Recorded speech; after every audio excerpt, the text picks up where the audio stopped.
Greetings, my brothers and sisters, and welcome to the final week and what I have coined Jumpin' June. And this week, your final jump. We have a full moon in Capricorn on Wednesday that will put your New Year's resolutions into motion, and at the same time, your ego goes retrograde. From my smartphone to yours, keep streaming for the weekly Namaste Today.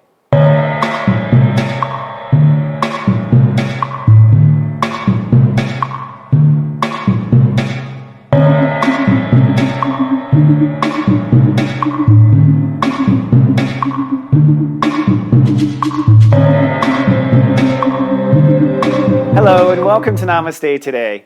I'm your host and the sensei to serious joy, Christopher Witecki. My modality is psychic astrology and my mission is to help people come into their hearts and reach serious joy. Welcome back, my friend. I am at your service. Namaste. Well, we are into the Cancer season. You probably feel it already. That's because Cancer is our emotional state of awareness. And this is probably the state of awareness that humans just don't get. We don't have the tools to deal with our feelings. The only time we seek help is if we're on the edge of having a breakdown or feel like we're crazy. And we really don't understand what it takes to feel good. Now, adding a little injury to insult, this whole year has been about clearing. We've kind of dug up the dead bodies and the corpses of our past lives. All of our ghosts, all of our boogeyman, faced all that this year. Got stronger in Aries, set higher values in Taurus, found a new attitude in Gemini, and the last thing we have to do now is clean out the basement. And that basement is all these base emotions that you have been feeling your whole life. We basically have to give our soul and incarnation a clean slate. And as we start off in Cancer this week, that's precisely the intention the universe has set. And adding even more intensity to this change, just as we have a full moon on Wednesday, Mars goes retrograde for the first time since 2016. So in this week's show, I'm going to have two segments. One, I'm going to talk about the soul collective consciousness and what this Mars retrograde really means in the big picture of things. Then, in your tea time, we're going to talk about the full moon in Capricorn that happens Wednesday night and what it means for each of the 12 signs.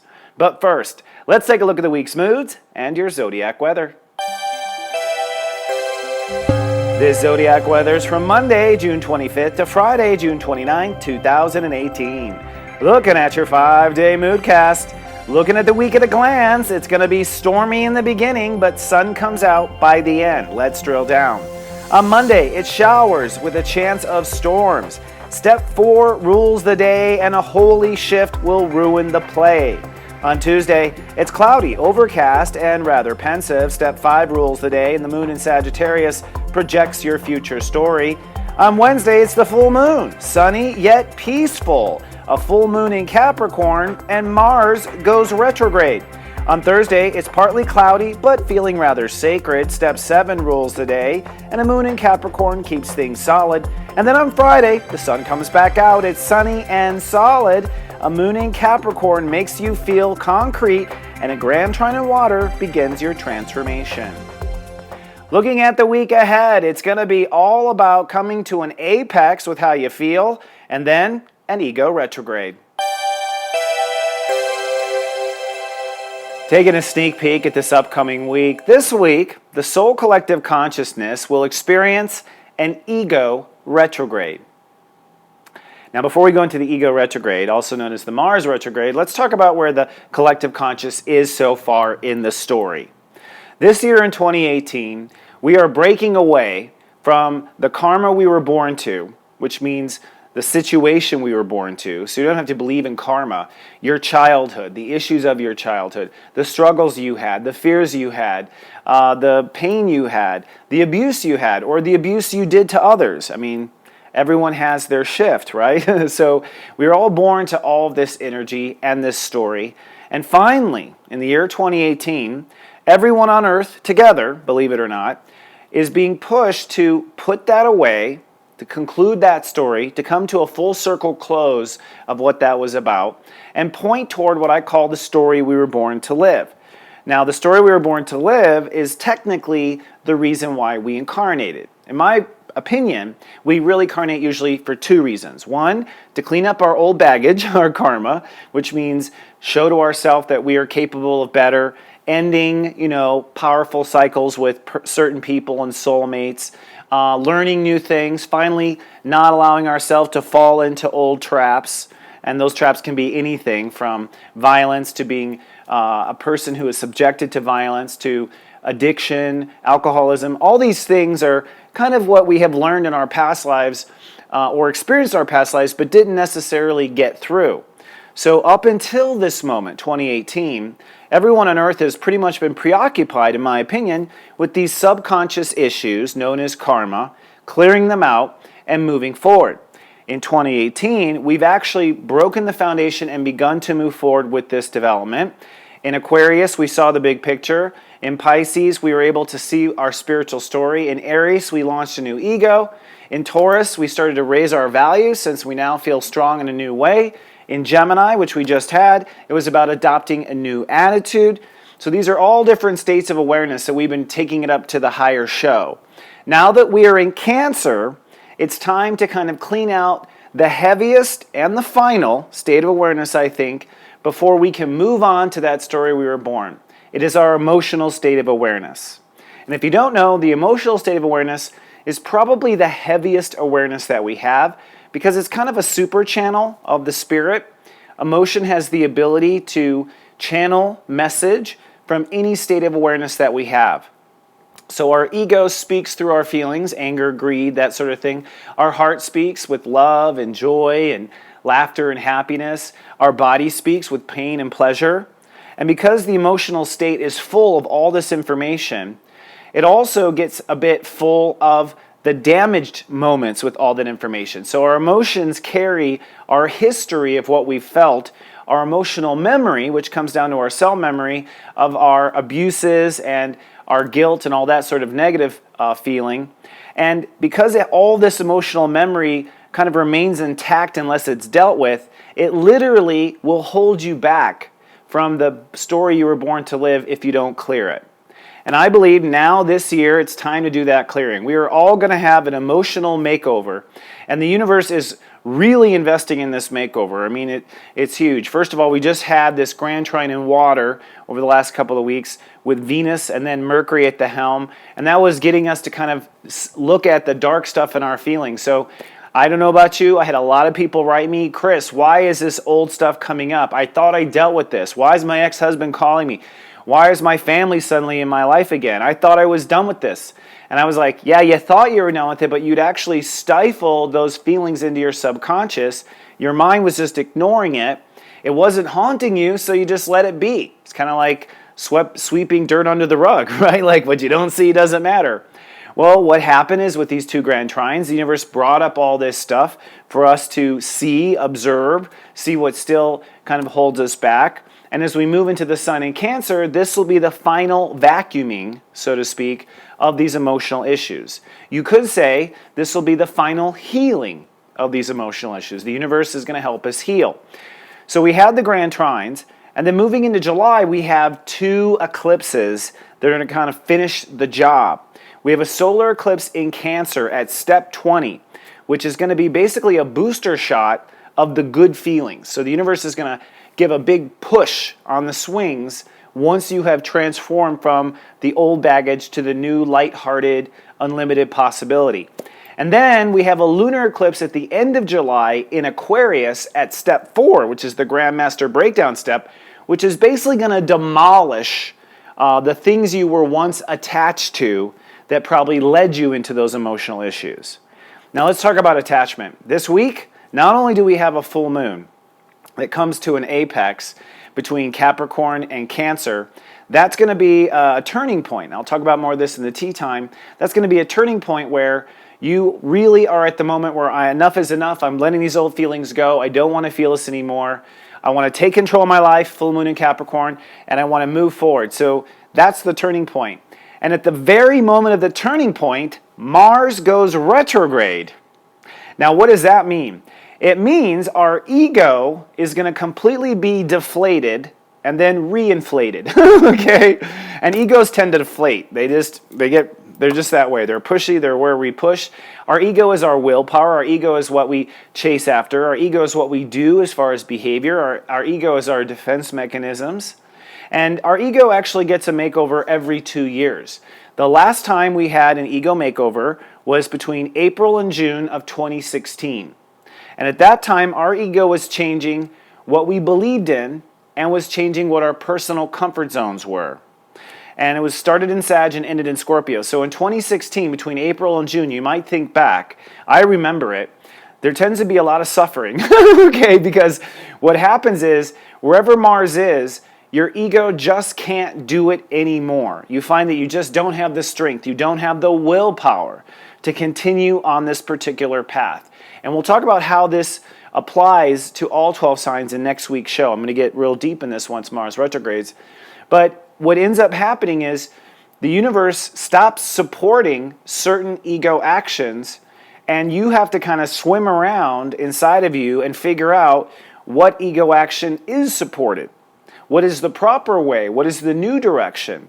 And you're going to find, that men on Earth kind of go through a funk during this 2-month period. It goes from June 27th to August 28th. It's a full 2 months.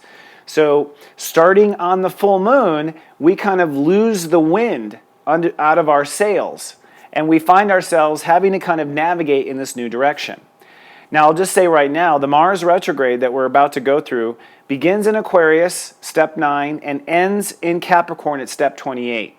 So, in essence, we're going to change what our ego is aiming for. That's Aquarius, what we feel we belong. So, we feel we belong, married to this type of person, or we feel we belong in this city, or we feel we belong, being a plumber, or we feel we belong, in a variety of things. Insert whatever it is. And then, once Mars retrogrades to Capricorn, we're going to change our commitments. Step 28 Capricorn is what you commit to, what you salute to, what the big goal is. So starting Wednesday, your ego is going to begin to detach from where you once thought you belonged, which means if you try to keep going after the same old social goals or trying to go after the same old achievements in the world, you're going to find you have no energy. You feel flat and flavorless, like your hair on a humid day in the South, okay? So be mindful of that. And once your ego starts to retrograde through the summer, you start to realize, maybe I should try something else, blah, blah, blah.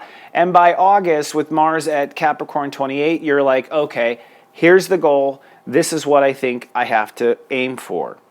So I believe the emotion and the ego go hand in hand, which is why God Universe has created this event on Wednesday, Mars retrograde full moon, because I think a lot of the emotions that are inside of us that disturb us, the ones that really rack our life, those were all from, most likely, our ego going for things that we really shouldn't have gone for. That we were chasing after things to prove to people. We were chasing after things to show everyone we were right. We were chasing after things to show ourselves we were strong. Maybe we were still stuck on a win-lose scenario where we're just trying to win all the time to win, and not realizing that we ourselves were losing inside by trying to win all the time. And all that ego pushing most likely is the culprit of why you have emotional trauma at the end of the day that you are clearing. So this is a clearing house of karma because we are both eliminating the symptom, which is the disturbed emotion, and we begin to eliminate the cause, which is the Martian willpower aggression. So this week is the turning point week. It's in fact, I call it Jump in June. This is where you jump the most. You're going to jump out of the fishbowl into a new pond. You're going to jump out of a whole way of feeling every day in your life into a new ambition for how you want to feel. And really the apex is that full moon, which we'll talk about in more depth. Now, what's going on underneath the seams? Well, this is all happening this week. The week begins with a breakdown. So Monday and Tuesday, you may have a huge hella whooping from the universe showing you all the emotions that you have not paid attention to. In fact, technically from Saturday until Tuesday is a huge kind of thunderstorm zone because anything people have been in denial about is going to come to the surface. And sometimes people are in so much denial that they need conflict to realize it. They need someone calling them on it. They need sometimes to run their car into the curb to realize they're not paying attention. So, be careful, okay?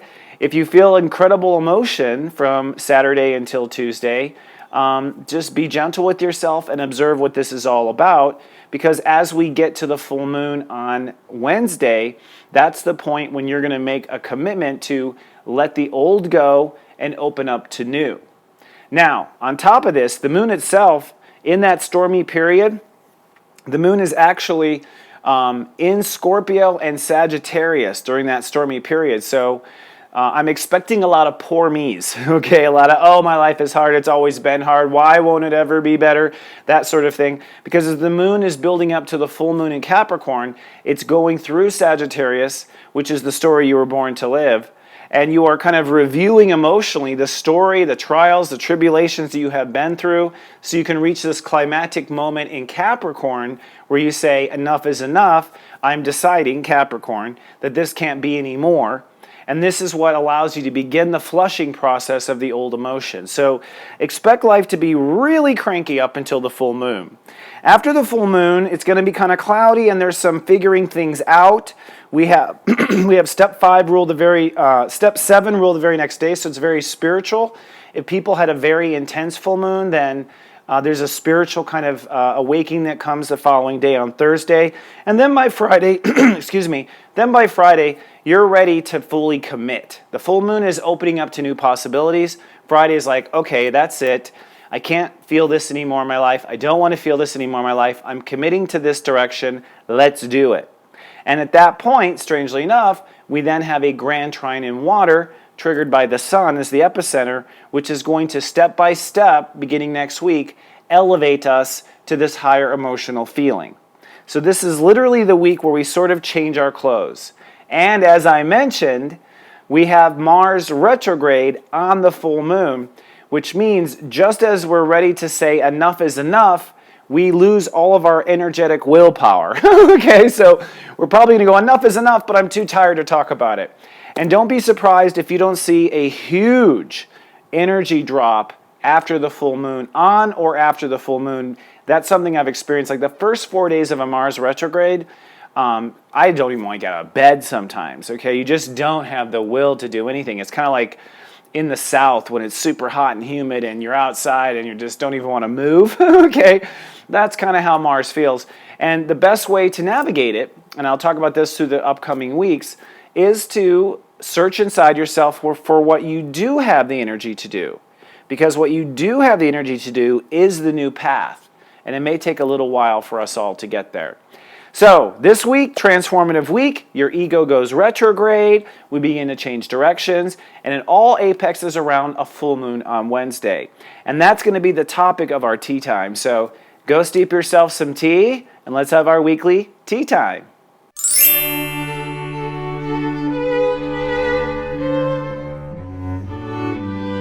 Hello, my friend, and welcome to our tea time. This week's tea time topic is a pioneering Capricorn full moon. We have a very powerful full moon in Capricorn, powerful in a very subtle way. I'll talk about that in a couple of minutes. But it's mostly powerful because Capricorn is the state of awareness that we are doing a lot of reconstruction on. We had Pluto enter Capricorn in 2009. We had Saturn enter Capricorn and add to the mix in December of 2017. Saturn is our decisions, and Pluto is basically the jackhammer. It rips up the foundation and forces us to build new foundation. So our control issues, Capricorn, have been under reconstruction really since the beginning of 2009, but we don't really see the heavy new construction until this last year. So we've been changing the way we make decisions, changing the way we control things. And I think that's very evident if you just look at who we happen to have as president right now. Changing tariffs, taxes, everything is changing. The way we decide, the way we control, everything is under construction. Well, in the new year, in January of 2017, when we launched the new year, we all made sort of New Year's resolutions for what we want to accomplish, what we want to achieve, what are our goals. And since then, we have, with Saturn retrograde, been maybe rewriting some of those drafts, coming up with new plans, making adjustments to it, and probably realizing that what we are seeking to control may not be what we actually want to control. So the universe has kind of said, hey, it's time to control different things. That's all part of the control change. What you assume you were to control maybe not be where you are to control, or how you control things may not be the way you should control things. So the reason why this full moon is a big deal in many ways is a full moon is when the moon and the earth actually conjunct. So emotions manifest, our feelings manifest. And so you could say this full moon is when your feelings are finally clear about what these goals need to be. It's literally the halfway mark since New Year's. And so we are feeling, okay, I've had 6 months of analyzing what it could or couldn't be. I feel this is the way to go. I feel this is the way to take control. I feel this is the way to be in control. So there's this whole side of the moon conjuncting Earth about a new control. Then there's the side of the sun in Cancer. And the sun in Cancer is our heart, the sun, pondering what feelings we should hold on to and what feelings we should let go of. And the full moon is basically the moment where we come to clarity about how we feel we need to take control. And now that we know how we should take control, this tells us what feelings to let go of, what baggage is not going to come on this new train that we are taking. Now, the full moon apexes at step 6, which is actually the step of opening up and receiving. It is the step of peace. It is the step of creativity. It is the step of the heart opening up to what the heart wants. So this is a very blessed full moon in the sense that all this power and all this push to make new commitments and to let go of old emotions is all based on the root intention of our heart opening up. And that's going to be the theme after Cancer, is our heart opening up. Now, what's even more powerful about this full moon is that it grand trines in a water grand trine. The sun is trining into Jupiter, which is trining into Neptune. Neptune actually retrograded last week. So the universe has put in front of us all of our karmic situations, all of our spiritual mapping. And from this point forward with Neptune retrograde, and I think it goes direct in January 2019, between now and the next 6 months or so as Neptune retrogrades, we're going to change our life now according to what Neptune has shown us is possible for our spirit. So Neptune has been showing us all these possibilities, also exposing all sorts of other things, pushing addiction over the edge, pushing fantasy over the edge. So anyone who was not in touch with reality was kind of recognizing that. And now that Neptune is retrograde, it means, okay, we've shown you enough for this year. Let's now fill in the gaps. Let's now learn. With this full moon, having the sun trining Neptune at step 16, the Grandmaster step of Neptune, that means that whatever choices you make, whatever commitment you make in the future, has in mind your holy feelings. Your feelings so that you can feel whole. It has in mind, and it is in the calculation of whatever you're doing, your highest spiritual good. And it is also the first test with Neptune retrograde as to whether or not you're going to learn from what you experienced in the last 6 months spiritually. So I would not recommend going back on something that you decided spiritually in the last 6 months. So if you decided to start yoga in the last 6 months, I wouldn't stop at this full moon, okay? Because you're going to be tested on what you have spiritually learned. The other part of the trine is Jupiter, which at the moment will be at step 13, which is a dynamic step, which means our boundaries, or the valves that allow motion in and out, those valves are going to change. So Jupiter is the part that is saying no more to these old feelings, yes to these new. So we're kind of drawing an emotional line there. And of course, we have all of this energy with Saturn on one side of the full moon and Pluto on the other side of the full moon. The moon is literally conjoining Saturn at step 5. So not only do we have this whole trine, not only do we have this declaration, but we have this declaration that includes all of our new control, Saturn, and also holding space for the possibilities of the future, Pluto. So in my opinion, it's a very powerful turning point. Now for each of the 12 signs, I think it would be useful for you to understand what your heart is opening up to. So you're going to be emotionally, technically this new moon is not about saying goodbye to the old, full moon. This full moon is not about saying goodbye to the old. This full moon is about saying yes to the future. So I'm going to talk about where your heart is opening up to new feelings for each of the 12 signs.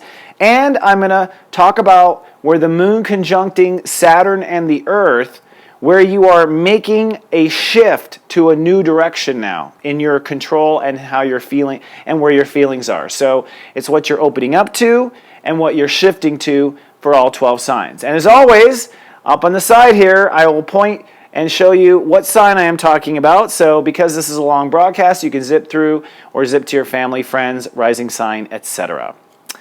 Aries. Aries are the purebreds of the zodiac, and they are literally opening up to feeling life in a whole new way. And this is very important. Aries underestimate their emotions quite often.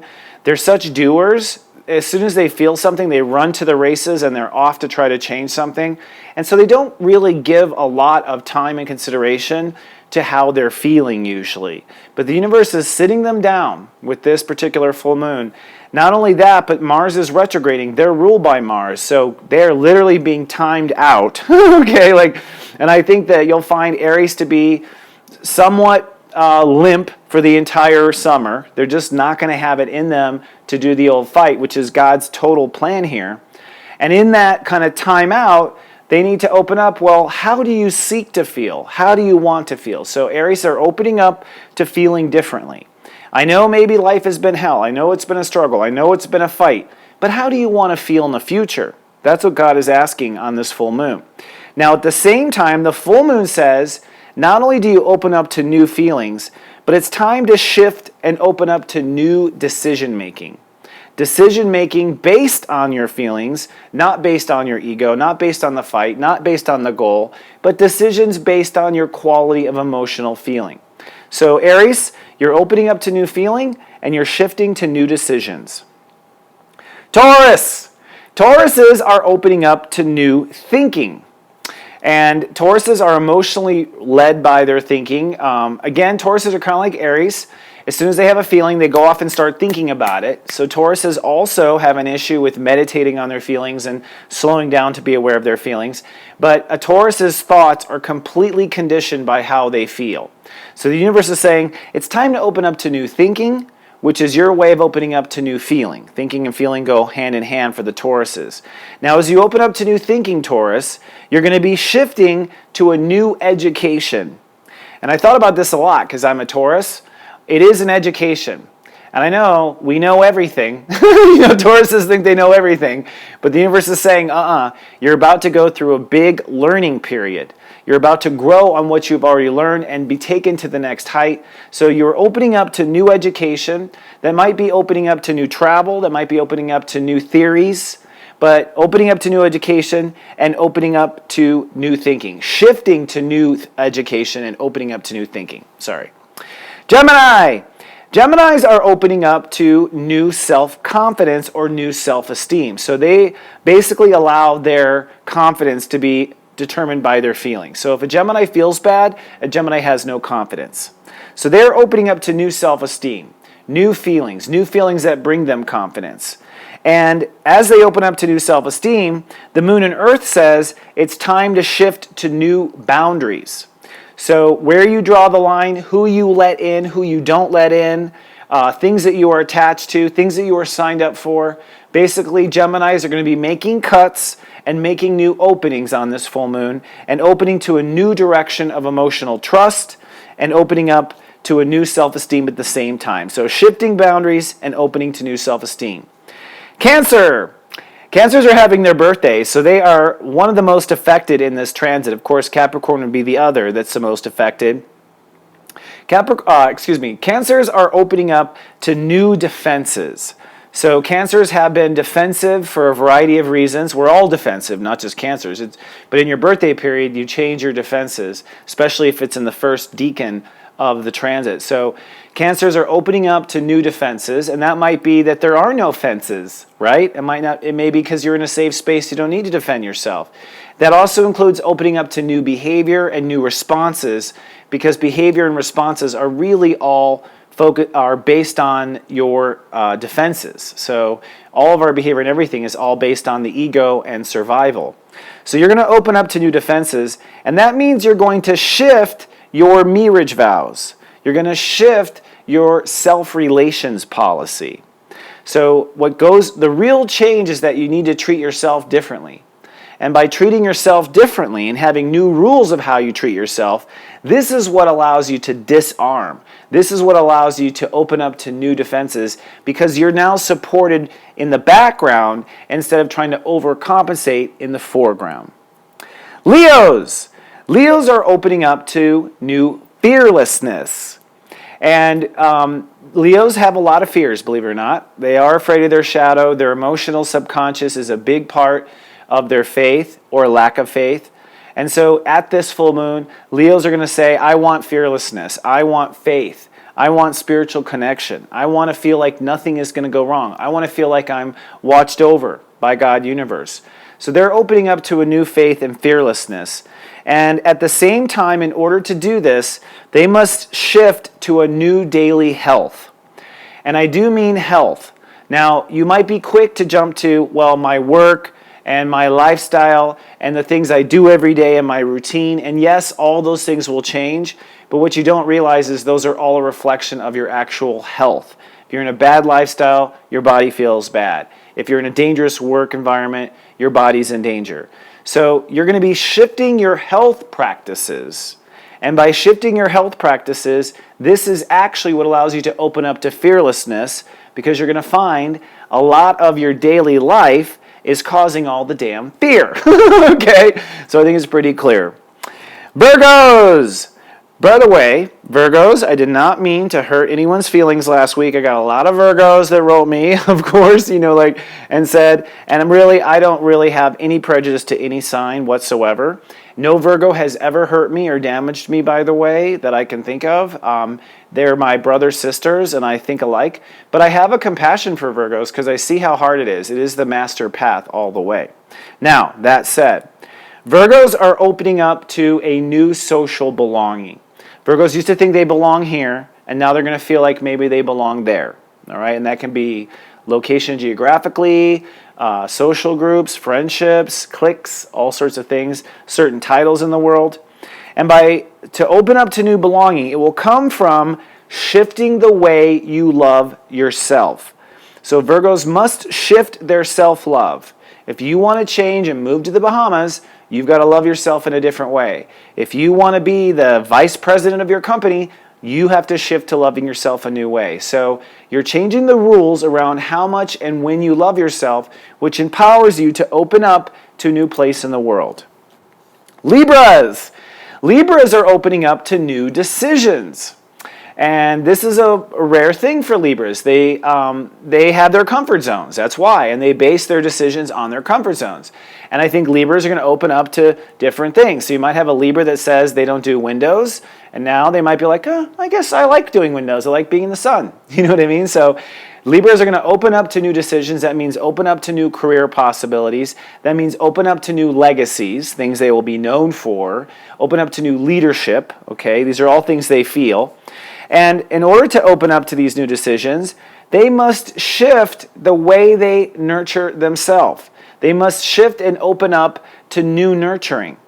So it's kind of like if you want to be an astronaut now or open up to being an astronaut, you got to take care of yourself and your body in a whole different way if this is what you want your goal to be. So Libras are opening to new career possibilities, and they are shifting the way they manage their self-nurturing to support it. Scorpios! Scorpios are opening up to new beliefs or opening up to new philosophies. So Scorpios have been very closed-minded. They have Capricorn, and their closed-minded is all based on the intention of protection. So they feel justified in their closed minds. And it's okay, you were, but now things are changing. So Scorpios are opening up to believing or seeing things in a different way. Now, in order to open up and see things in a different way, Scorpios must shift their thinking. And putting it in simple terms, you got to quit thinking about the past. You got to quit thinking about the times people screwed you. You got to drop all those narratives and stories in your mind and open up to a fresh start with your thoughts. Because if your thoughts don't have a fresh start, you won't really give your belief and philosophy a fresh start. Sagittariuses. Sagittariuses are opening up to trusting in new ways. And I'm not quite sure how Sagittarius have trusted before, but the astrology says Sagittarius trust based on how they feel about the situation. But Sagittarius are so intellectual and so fiery and always, talking to you and sharing stuff with you that I don't know how much they pay attention to their feelings. So they're opening up to feeling new trust. They're opening up to having new boundaries. So they're opening up to basically life changing is what Sagittarius are doing. They're opening up to life change. And in order to open up to life change, they have to shift what they value in life. So you have to, sometimes Sagittarius just value a friendship. Sometimes Sagittarius just value a connection to a pet. Sometimes Sagittarius just value partying and don't value work. All right? I mean, I've seen all gamuts of Sag. So you have to shift what you value and open up and change what you value. By changing what you value, you'll be able to open up to the changes that are happening in your life. Capricorns. Capricorns are heavily affected. This is a full moon in their sign. I would think most Capricorns are going to get a little moody in this full moon. Okay? So, if you can, take a vacay in a hotel room and just chill out. Capricorns are opening up to new ways of relating to themselves. So new ways of treating themselves. Not just treating themselves, new ways of emotionally treating themselves. Because I think Capricorns tend to stay very goal-oriented and they ignore their feelings. They don't care if their feet hurt. They make themselves work. They don't care if they're tired. They make themselves go the extra mile, all the while ignoring their feelings. So the New Age Capricorn is a Capricorn that is open to managing themselves based on how they feel, not managing themselves based on quarterly returns. Okay? Now, in order for this to happen, they have to shift what they are defensive about. So they can no longer be defensive about quarterly returns. They can no longer be defensive about how far they are compared to how far someone else is. They can no longer be defensive when it comes to their gain and their growth. They got to let go of the rat race if they don't want to be rats. Actually feel like rats. So you're opening up to feeling different by changing what you are defensive about. Aquariuses. Aquariuses are opening up to feeling life in a whole new way. So they're opening up to getting emotionally comfortable with a new lifestyle. This new lifestyle can be work, it can be health related, it can be disease healing, like maybe they're opening up to healing, they're opening up to, maybe they're a bodybuilder and they're opening up to greater strength. So they're opening up to feeling life differently. Now the only way they can open up to this new life is if they shift to a state of fearlessness. So they have to change their mind, basically, about what they're afraid of and what they're not afraid of.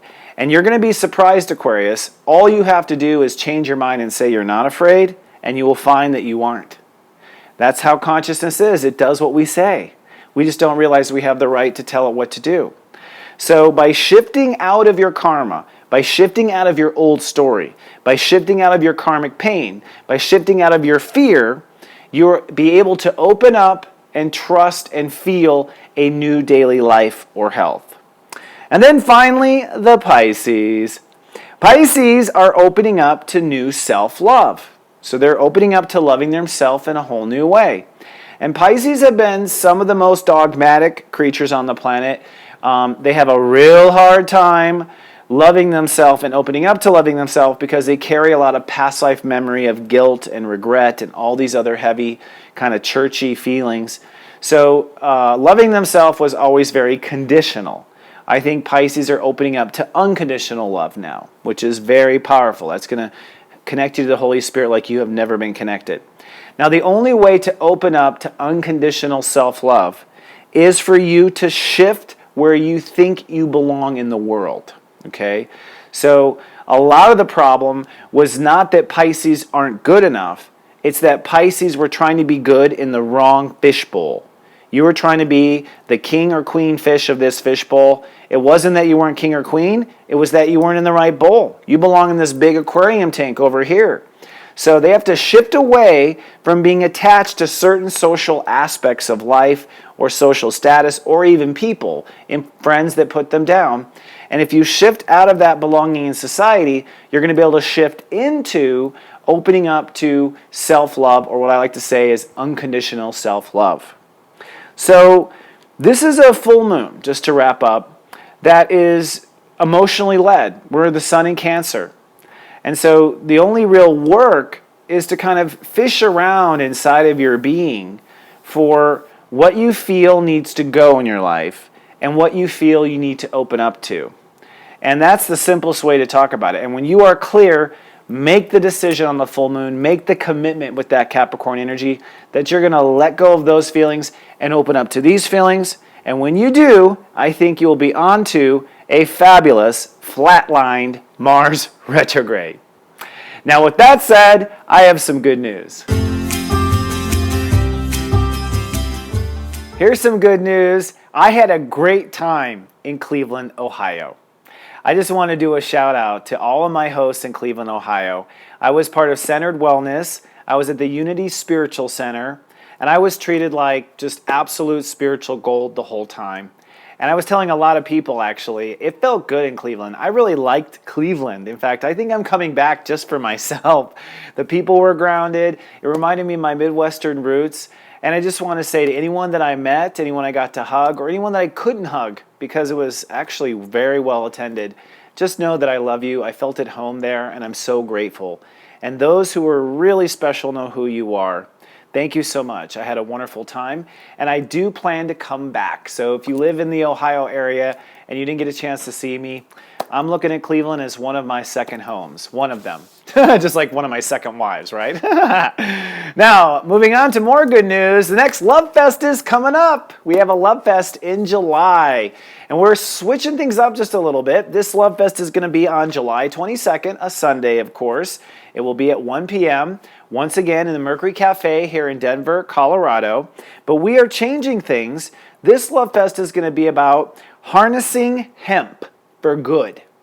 And you might go, well, harnessing hemp? We're not talking recreational here. This has been something that's been a personal issue for me for a long time. I have never been comfortable with the fact that hemp was illegal and that we wipe our butts with trees. The paper industry, okay? We cut down trees for paper. We make plastic straws out of oil. We are killing the trees and we are polluting the oceans when we have a plant known as hemp, not the kind that gets you stoned, the other kind, the kind that makes rope, the kind that the Constitution was written on. That kind is actually still illegal in the United States. It's illegal to grow hemp to make paper. It's illegal to grow hemp to make hemp straws. And this is a sustainable solution for all of our problems. Now, we're going to talk about in this special Lovefest, we're going to have two great speakers. One is Melanie Rogers. She's going to talk about the history of hemp. She's going to do a lecture about how it became illegal. She's going to talk about how Henry Ford made an entire car out of hemp and even made a gasoline out of hemp, and it was all made illegal under the Reefer Madness campaign. So we're going to go back into what Reefer Madness is. We're going to talk about the complications, and we're going to talk about how the paper industry and the oil industry all lobbied Congress to make marijuana illegal just so there wasn't this cheaper growing plant that would influence their industry.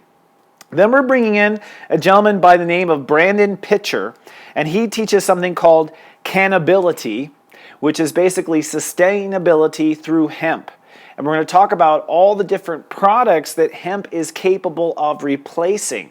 In fact, this week I just read an article that McDonald's is having so much pressure to get rid of their plastic straws that they're looking for new sustainable or biodegradable straws.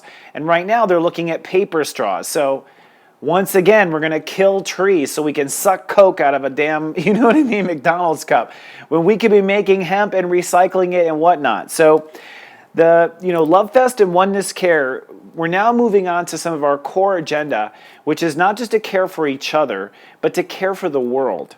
And we're going to bring up sustainability and the use of hemp as a real campaign for changing policy in this country to be more sustainable and better for the earth.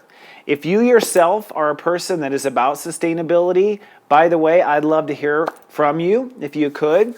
And if you are part of this cause and part of the marijuana or cannabis industry that includes CBD oils and other medical uses as well, we would like to hear from you too. Once again, it's going to be on July 22nd. Sorry, sometimes go to my notes because I forget while I'm on the air. July 22nd at 1 p.m., Denver, Colorado. If you're flying in from out of town, we do a special dinner afterwards where our out-of-towners get to hang out and I talk to them on a more deeper level. We're also going to have new vendors at this particular one. We're going to have some readers. We have an Akashic reader that's been confirmed. We have a chakra cleansing table. So this is turning into more of kind of a fair, an event where you can meet like-minded people, spend time with me, and also learn about a good cause and get the awareness out, which is harnessing hemp for good. So I can't wait to see you all. I will be there, of course, in my whites, and I will be speaking, but not long term. I'm going to spend more time with the people this time, less time on stage, FYI. But I'll be on stage too. The next thing I got to remind you, while it still lasts, this is the last time for you to get some videos on clearing mind games, aka Busted. A 4-day mini course from Julie Day. If you're interested in that, this is a course that'll help you with mind games, help you keep your mind on the right track and on the right attitude. More information is available at soulmart.me. And thank you, anxiety, which I actually think is going to be kind of a big topic as we move into Cancer. Julie put out this series during Gemini, but a lot of anxiety carries over into our feelings too. So if you're a person who suffers from anxiety, you might try this 3-day mini course. That's available at soulmart.net. Thank you, Julie Day, for sharing your high vibration classes with us. And then, Serious Joy, joy, joy. I'm super excited. We're making some staff changes at Serious Joy, mostly clearing my plate so I can move on and do some new things. I will say that I have some features coming down the pipeline and a new logo, which we're going to release soon too. But during the Mars retrograde, I'm going to be doing a little extra section for my subscribers that basically gives you personalized coaching for the Mars retrograde. So where Mars retrograde affects your A story, where Mars retrograde affects your B story. And I've gotten a lot of feedback, especially went to Cleveland, about the effect of our service. You know, it's really a life coaching service. It's really a service that sends you a message of encouragement right when you need to hear it. And I doubt you are as on top of your spirituality as I will be on top of your spirituality. So don't hesitate, give it a try. Sign up at seriousjoy.com. You can get the first month for just $3.99. And then lastly, come on down to our Namaste Today Club on Facebook. We welcome all light workers, all light walkers, those who walk in the light. And if you're in the club, I would like you to please let me know if you are an influencer with sustainability. So this has to do with our research. We are looking to do Lovefest outside of Denver next year. We are looking to get onto this topic of sustainability. In other words, we want to network with other do-good organizations that are interested in sustainability. So I'm going to do a post in Namaste Today Club this week, and I'd like to network with my fellow light walkers and light workers who are focused on sustainability. If you're focused on hemp and sustainability, even better, we need to hear from you before the Lovefest. All right? So that's all my good news for the week. I hope you folks have a good week. I think it's going to be a little emotionally intense. I think you got to nurture yourself. I think you got to practice the new winged ego where you love yourself and love yourself some more. Keep that win-win attitude and just drift on through it. On the other side of the full moon, I think things may be lethargic, but we'll be floating on down to the story we were born to live. Have a great week, my friend. I love you. Live, love, be. It's serious joy, joy, joy.